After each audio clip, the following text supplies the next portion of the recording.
नमस्कार, मैं हूं एस्ट्रोलॉजर नरेश और आप देख रहे हैं हमारा यूट्यूब का चैनल एस्ट्रोलॉजर नरेश।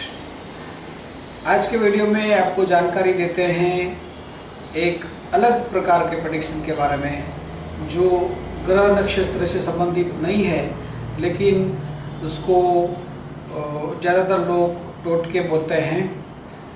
तो आपको बताते हैं कि आजकल की भागदौड़ भरी ज़िंदगी में किसी के पास इतना टाइम नहीं है कि सुबह में मंदिर जाए, भगवान का दर्शन करें।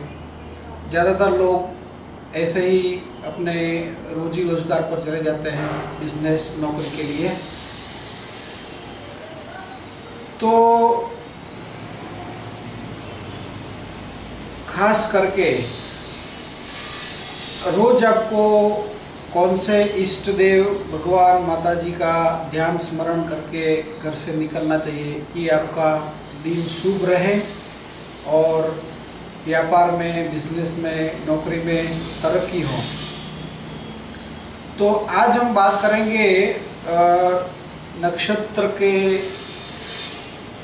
तिथि के हिसाब से कि कौन सी तिथि है और कौन से भगवान का स्मरण करके आपको घर से निकलना चाहिए।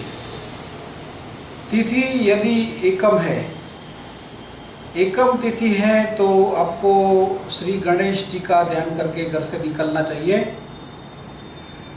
क्योंकि गणेश जो है वो हर कार्य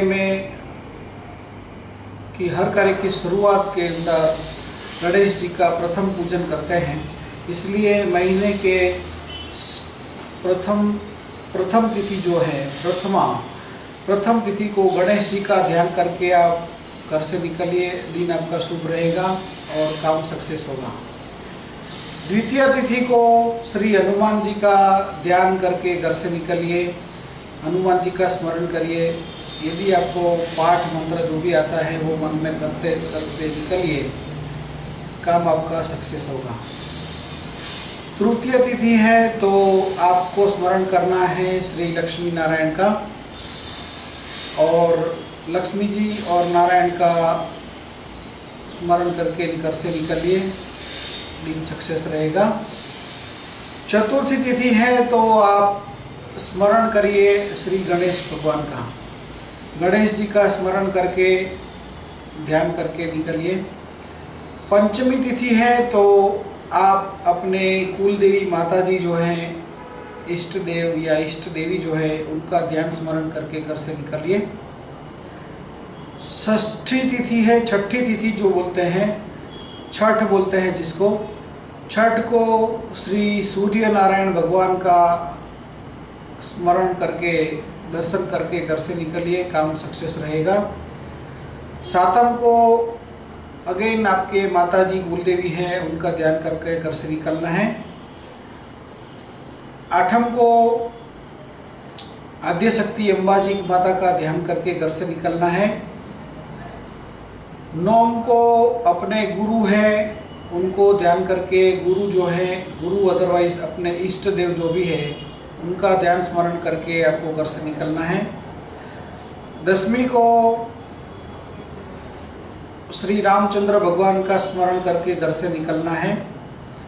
11 को श्री कृष्ण का ध्यान स्मरण करके घर से निकलना है। 12 को अगेन आपको श्री आद्य शक्ति अम्बाजी माता का ध्यान करके घर से निकलना है।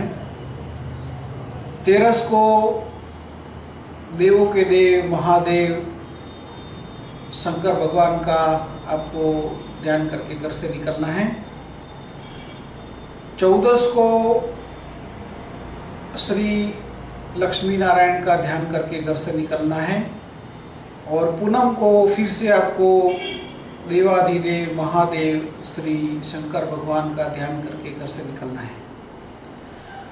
ये है पूनम पक्ष की बात। अमावस्या में भी प्रयोग सेम रहेगा, लेकिन अमावस्या में पूनम को जैसे ही शंकर भगवान का आपने ध्यान स्मरण किया है, ऐसे ही अमावस्या को भी देवाधिदेव महादेव शंकर भगवान का ध्यान स्मरण करके घर से निकलना है। ऐसे ही देखते रहिए नए नए प्रेडिक्शंस हमारे चैनल पर। सब्सक्राइब करिए चैनल। आद्यशक्ति अम्बा जी आपके ऊपर कृपा करें, ऐसी हमारी शुभकामनाएं हैं। All the best.